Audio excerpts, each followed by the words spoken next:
Yeah. But then you make a very valid point, Nick, that if it's okay to close state borders and confine citizens to their homes, citing expert advice that is seldom put in writing, let alone shared with the public, then I suppose it's okay to run the entire country that way. Yeah, I think this is probably one of the most unfortunate legacies of COVID. It's this idea that you put the bureaucrats forward to make the decisions for you, and then you as Premier say, well, it's out of my hands. We saw this time and time again. You remember Anastasia Palaszczuk in a heart-rending case of a 26-year-old woman who couldn't go to see her mother who was sick in hospital.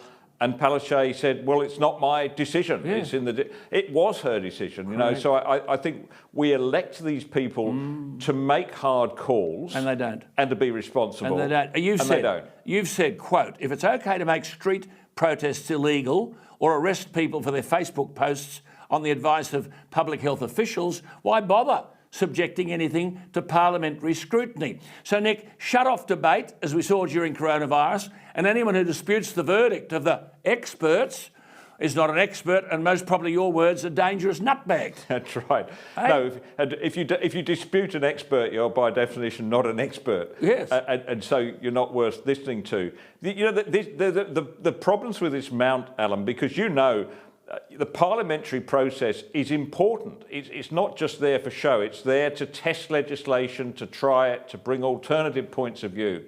Now, if you're not doing that, as we did time and time again during COVID, it's not being tested. It's not democratic, and you're not picking the flaws in it. So you get bad decisions made. And we saw this, didn't we, over and over again. Absolutely. And of course, this is standing the Westminster tradition of government and ministerial responsibility on its head. I mean, you make the point. We elect people, don't we, to do the job they're elected to do, to make decisions, wear the consequences, but then voters might decide, if this is the way things happen, well, we don't want faceless men and women. We'll pick a few candidates who might give the system a shake.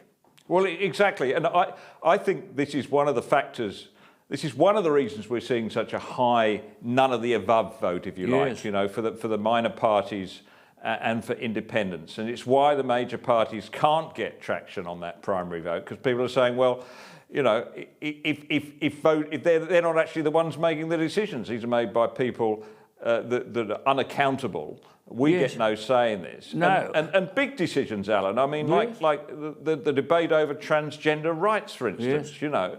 We never get to decide this in an election. No. And in this election, when it's come up, because one of the candidates, Catherine Deves, has been a bit of a champion for this, you know, both major parties would rather not have that discussion. See, Labor have portrayed Scott Morrison as a decision dodger.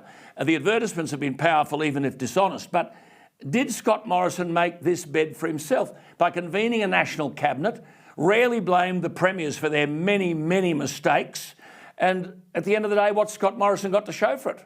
Yeah, he treated them like adults, and they repaid him this way. I mean, I think it's admirable in one way that Morrison has refrained from a slanging match at the premiers. You know, I like a civilised form of government, but they haven't paid him the same courtesy, have they? And I think time will tell. You know, we will come to look back at this and make sense of it, and make sense of whether a national cabinet was a good idea. Well, just a final point here. I mean, if proper process, and I think you made this point, was sidelined during coronavirus, and people given no say and even denied the power to object, can we then blame Labor for outsourcing its decisions to so-called experts and sidelining the voter?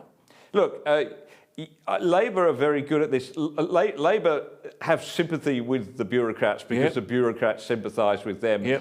And you've got to say, I mean, there have been examples on both sides of politics during coronavirus, during COVID, but it is the Labor states that have really made this into a fine art. You know, Queensland, Victoria, Western Australia. Well, look out. And that's why I worry about Albo as a Labor Prime Minister. 53 reviews, 53 reviews. Look out, it's coming our way. Good to talk to you, Nick. Thanks, Alan. And thank you for your incisive observations. Nick Cater is the Executive Director of the Menzies Research Institute, or Menzies Research Centre, but the central point is Albo becomes Prime Minister, 53 reviews.